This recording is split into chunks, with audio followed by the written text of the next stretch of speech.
Hi friends, ഇന്നത്തെ ഒരു വീഡിയോയിൽ നമ്മൾ ഡിസ്കസ് ചെയ്യാൻ പോകുന്നത് ട്രാഫിക് ക്യാമ്പയിനെ കുറിച്ചാണ്. ഈ ട്രാഫിക് ക്യാമ്പയിൻ എന്തിനാണ് ചെയ്യുന്നതെന്ന് വെച്ച് കഴിഞ്ഞാൽ, നമ്മളെ ഫേസ്ബുക്കിൽ നമ്മളെ ആഡ് കാണുന്ന നമ്മുടെ ഒരു ഓഡിയൻസിനെ നമുക്ക് മറ്റൊരു പ്ലാറ്റ്ഫോമിലേക്ക് എത്തിക്കാൻ വേണ്ടിയിട്ടാണ്. അതായത് ഇപ്പോൾ ഫോർ എക്സാമ്പിൾ പറയാം, നിങ്ങൾക്കൊരു വെബ്സൈറ്റ് ഉണ്ട്, വെബ്സൈറ്റ് ത്രൂ നിങ്ങൾ എന്തെങ്കിലും പ്രൊഡക്റ്റോ സർവീസോ സെയിൽ ചെയ്യുന്നുണ്ട്.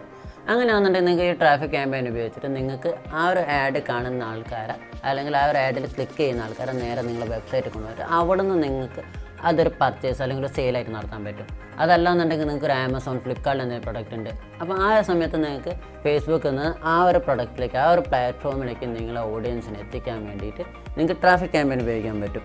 അതായത് നമുക്ക് ഫേസ്ബുക്കിൽ എത്തുന്ന ഒരു വലിയ റേഞ്ചിലുള്ള നമ്പർ ഓഫ് ആൾക്കാരെ നമുക്ക് എന്താ പറ്റും, നമ്മുടെ ഒരു വെബ്സൈറ്റിലേക്കോ ആമസോണിലേക്കോ എത്തിച്ചിട്ട് എന്താ പറയുക, അവിടെ നിന്നിട്ട് നമുക്ക് ഈ ഒരു പർച്ചേസ് നടത്തിക്കാൻ പറ്റും, അല്ലെങ്കിൽ ആ ഒരു സെയിൽസ്, ആ ഒരു കൺവേർഷൻ നടത്താൻ പറ്റും. അപ്പോൾ അതിന് വേണ്ടിയിട്ടാണ് നമ്മൾ ട്രാഫിക് ക്യാമ്പയിൻസ് യൂസ് ചെയ്യുന്നത്. ഇന്നത്തെ ഒരു വീഡിയോ നിങ്ങൾക്ക് ഇഷ്ടപ്പെടുന്ന ലൈക്ക് ചെയ്യുക, നിങ്ങളെ അഭിപ്രായം കമൻറ്റ് ചെയ്യുക, ഷെയർ ചെയ്യുക. അപ്പോൾ എൻ്റെ ചാനൽ ഇതുവരെ സബ്സ്ക്രൈബ് ചെയ്യുക.